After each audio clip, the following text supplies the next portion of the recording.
Hello everyone, প্রত্যেককে নমস্কার, আসসালামু আলাইকুম জানিয়ে আমি আজকে আপনাদের সামনে একটা ছোট্ট জিনিস তুলে ধরার চেষ্টা করব।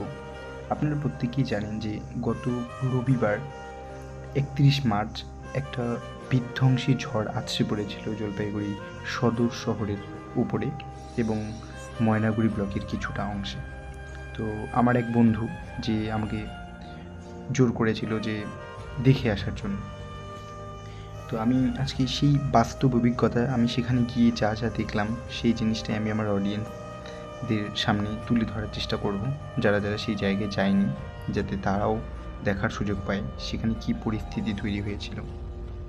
তো আপনারা সবাই জানেন যে এই যে ঝড়, এই ঝড়টি মিনি টর্নেডো নামে পরিচিত, যেটি বিশেষ করে জলপাইগুড়ি মেইন শহর এবং ময়নাগুড়ি ব্লকের কিছুটা অংশে আছড়ে পড়েছে, বিশেষ করে বার্নিস।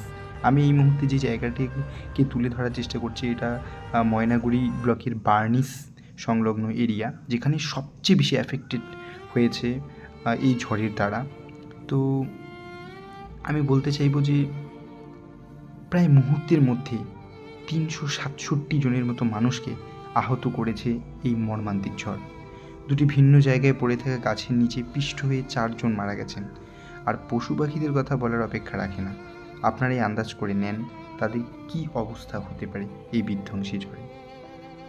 আমি চারপাশে দেখানোর চেষ্টা করব। এখানে অনেক লোক বাইরে থেকে এসে দেখার জন্য সে পরিস্থিতিটা। প্রাথমিক অনুমান অনুযায়ী জলপাইগুড়ি সদর ও ময়নাগুড়ি ব্লকের সম্পত্তির ব্যাপক ক্ষতি হয়েছে। এটা আপনারা দেখলেই বুঝতে পারবেন। আলিপুর আবহাওয়া দপ্তর থেকে জানিয়েছে যে এই মিনি টর্নেডোটি ঘন্টায় প্রায় ৬০ থেকে ৭০ কিমি বেগে আছড়ে পড়েছে এবং এর থেকেও বেশি গতির হতে পারে বলে মনে করেছেন আলিপুর আবহাওয়া দপ্তরের ডাইরেক্টর জি.কে. দাস। আমি নিজে সেখানে উপস্থিত হলেও দুর্ভাগ্যের বিষয়ে যারা মারা গিয়েছেন তাদের পরিবারের সাথে কথা বলা আমার সম্ভব হয়ে ওঠেনি। তবে জানতে পেরেছি যারা মারা গিয়েছেন তারা হলেন দ্বিজেন্দ্র নারায়ণ সরকার, বয়স ৫২, অনিমা রায়, বয়স ৪৯, যোগেন রায়, বয়স ৭০ এবং সমর রায়, বয়স ৬৪। আপনারা কেউ যদি এই স্থানে গিয়ে থাকেন তাহলে তারা অনুভব করতে পেরেছেন নিশ্চয়ই যে এই মর্মান্তিক ঘটনা কখনোই কাম্য নয়। এত বড় একটা ঘটনা ঘটে যাবে আমরা কখনো ভাবতেও পারিনি, বা এটা আমাদের ধারণারও বাইরে।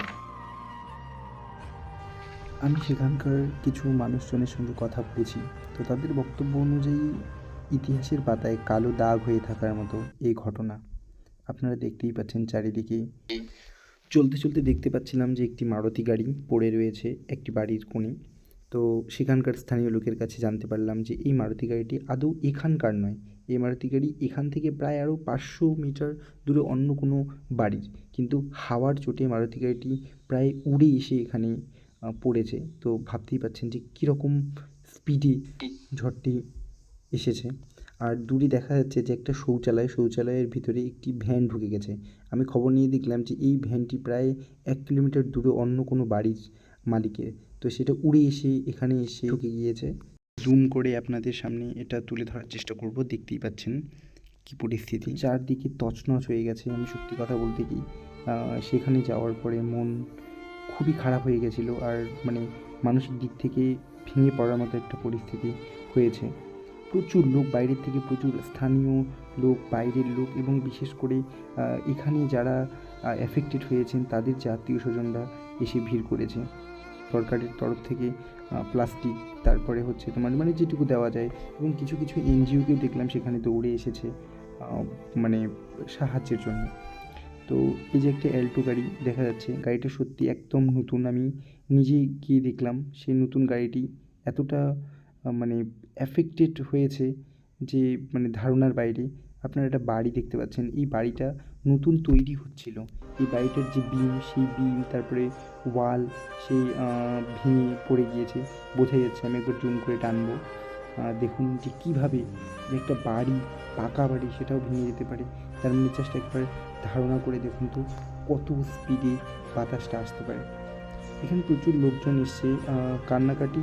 আমি যখন গেছিলাম তখন কিছু কিছু মানুষ কান্নাকাটি করছিল। এনডিআরএফের যে টিম তারা খুব চেষ্টা করছিল যত তাড়াতাড়ি সম্ভব যারা মানে আটকে গিয়েছে বা যাদের বাড়ি ক্ষতিগ্রস্ত হয়েছে সেটিকে যতটা সম্ভব ঠিক করার।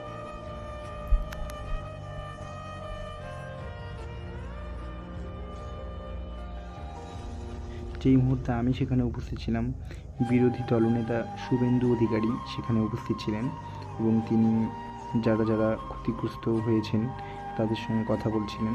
তবে যেদিন ঝড় হয়েছিল সেই দিন রাতেই মুখ্যমন্ত্রী চলে এসেছিলেন এবং যারা ক্ষতিগ্রস্ত হয়েছেন তাদের সঙ্গে দেখা করেছেন। তো সবশেষে আমি একটা কথাই বলবো যে এই রকমের ঘটনা কখনোই মানে আশা করার মতো নয়। মানে আল্লাহ না করুক কখনো মানে এরকম ঘটনার সম্মুখীন আমরা কেউ কখনোই হই। সবাই দোয়া করবেন যাতে এরকম ঘটনা আর কখনোই না ঘটে। সেখানকার মানে স্থানীয় মানুষের আর্তনাদ এবং তাদের চোখের চাহনি দেখে সত্যিই খুব খারাপ লেগেছিল। আর